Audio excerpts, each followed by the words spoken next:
विचारों का उपयोग किया गया है। इस प्रकार की विविधता में एकता पर जोर दिया गया है। अटल जी पूरे भारत को एक साथ लेकर चलना चाहते थे।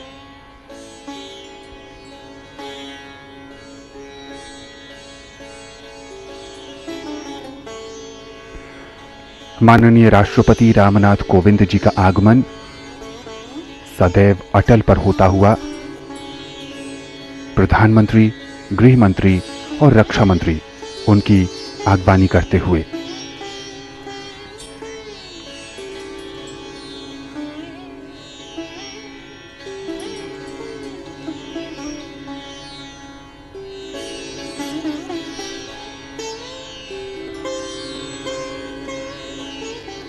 सबके आदर्श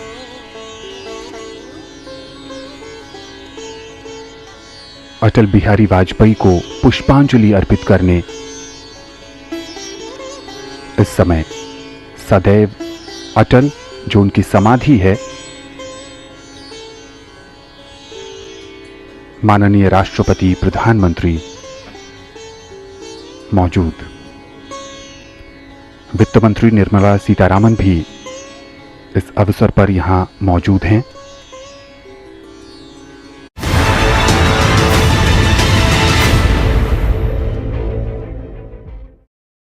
भारतीय जनता पार्टी को व्यापक जन समर्थन प्राप्त नहीं है। Cow belt, I don't know where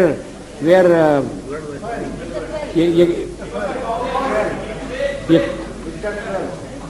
cow belt है, काऊ बेल्ट का समर्थन है। जो काऊ बेल्ट जिससे कहा जाता है उसको इस तरह से सदन में उल्लेखित करना।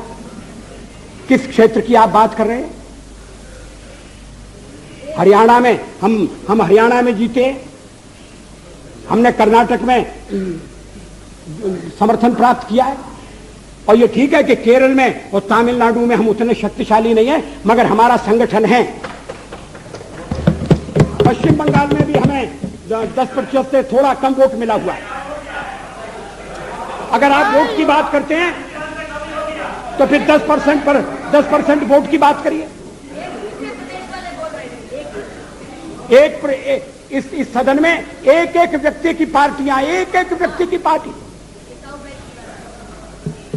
और वो हमारे साथ, हमारे खिलाफ जमघट करके और हमें हटाने का प्रयास कर रहे हैं। उन्हें प्रयास करने का पूरा अधिकार है, मगर है वो एक व्यक्ति की पार्टी। एकला चलो रे, और चलो एकला अपने चुनाव क्षेत्र से, और दिल्ली में आकर हो जाओ इकट्ठे रे। किस लिए इकट्ठे हो जाओ? देश के भले के लिए। स्वागत है,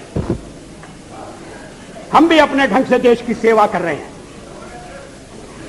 और अगर हम देशभक्त न होते और अगर हम निस्वार्थ भाव से राजनीति में अपना स्थान बनाने का प्रयास न करते, और हमारे इन प्रयासों के पीछे 40 साल की साधना है।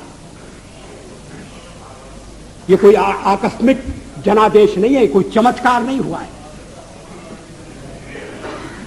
हमने मेहनत की, हम लोगों में गए, हमने संघर्ष किया है। पार्टी 365 दिन चलने वाली पार्टी है। ये कोई चुनाव में कुकुर मुक्के की तरह से खड़ी होने वाली पार्टी नहीं है। और आज हमें अकारण कटघरे में खड़ा किया जा रहा है, क्योंकि हम थोड़ी ज्यादा सीटें नहीं ले सके। हम मानते हैं हमारी कमजोरी है, हमें बहुमत मिलना चाहिए। राष्ट्रपति ने हमें अवसर दिया, हमने उसका लाभ उठाने की कोशिश की है। हमें सफलता नहीं मिली, वो अलग बात है, लेकिन हम फिर भी सदन में सबसे बड़े विरोधी दल के रूप में बैठेंगे और आपको हमारा सहयोग लेकर सदन चलाना पड़ेगा। इस बात को मत भूलिए। मगर सदन चलाने में और ठीक तरह से चलाने में हम आपको पूरा सहयोग देंगे, ये आपको आश्वासन देना चाहते हैं। मगर सरकार आप कैसी बनाएंगे, वो सरकार किस कार्यक्रम पर बनेगी, वो सरकार कैसी चलेगी, मैं नहीं जानता। लेकिन जहां तक दलितों का सवाल है, शेड्यूल कास्ट के टोटल मेंबर्स हैं 77, और उनमें से 29 मेंबर्स बीजेपी के चुने गए।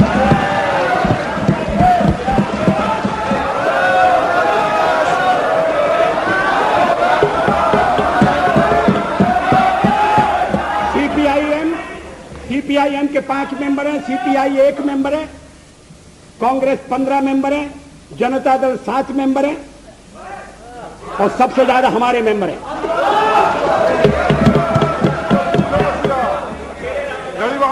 और एसटीसी में भी, शेड्यूल्ड ट्राइब्स में भी total number of seat is 41, BJP 11। हमारा जनाधार नहीं है, हमें लोगों का व्यापक समर्थन प्राप्त नहीं है। अगर आप हमें छोड़कर सत्ता बनाना चाहते हैं और आप समझते हैं कि वो सरकार टिकाऊ होगी, मुझे तो उसके टिकने के लक्षण नहीं दिखाई देते। वो पहले तो उसका जन्म लेना कठिन है, जन्म लेने के बाद जीवित रहना कठिन है, और ये सरकार अंतर विरोधों में घिरी हुई देश का कितना लाभ कर सकेगी, ये एक प्रश्नवाचक चिन्ह है। हर बात के लिए आपको कांग्रेस के पास दौड़ना पड़ेगा, और जब आप उन पर निर्भर हो जाएंगे, अभी तो मैं नहीं जानता, पहले चर्चा हुई थी, कुछ शर्तें लगाई जा रही, फिर चर्चा हुई कि कोऑर्डिनेटिंग कमेटी बनाना पड़ेगी। फ्लोर पर भी हम लोग कोऑर्डिनेशन करते हैं, उसके बिना तो सदन नहीं चलता। आप सारा देश चलाना चाहते हैं, बड़ी अच्छी बात है, हमारी शुभकामनाएं आपके साथ हैं। हम अपने देश की सेवा के कार्य में जुटे रहेंगे। हम संख्या बल के सामने सर झुकाते हैं और आपको विश्वास दिलाते हैं कि जो कार्य हमने अपने हाथ में लिया है, वो जब तक राष्ट्रीय उद्देश्य पूरा नहीं कर लेंगे, तब तक विश्राम से नहीं बैठेंगे, तब तक आराम से नहीं बैठेंगे। अध्यक्ष महोदय, मैं अपना त्यागपत्र राष्ट्रपति महोदय को देने जा रहा हूं।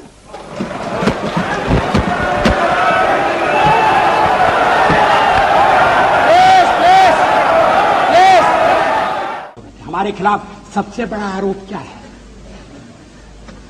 हम सांप्रदायिक हैं,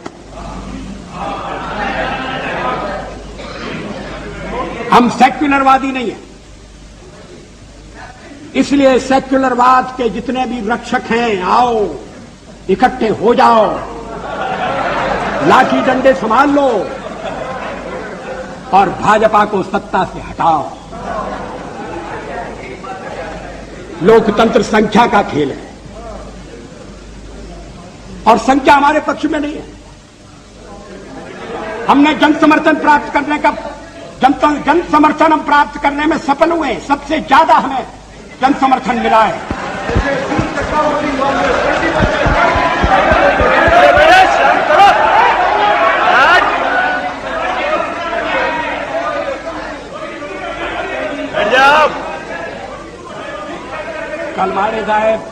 कलमाड़ी साहेब काय म्हणतात मला ऐकू नहीं येते।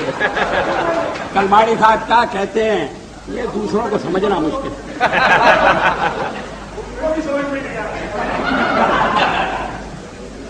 अध्यक्ष महोदय, इस पहलू पर भी विचार होना चाहिए। कभी हम इस सदन में 2 रह गए थे, पहली बार चुने गए तब 4 थे। आएगा तब हम उसका सामना करेंगे। आज तो हम इतनी बड़ी संख्या में बैठे हैं कि आपके साथ कोई तुलना नहीं हो सकती। थोड़ी हम विजयी हुए, हमें विनम्रता है, पराजय में तो आत्म मंथन होना चाहिए।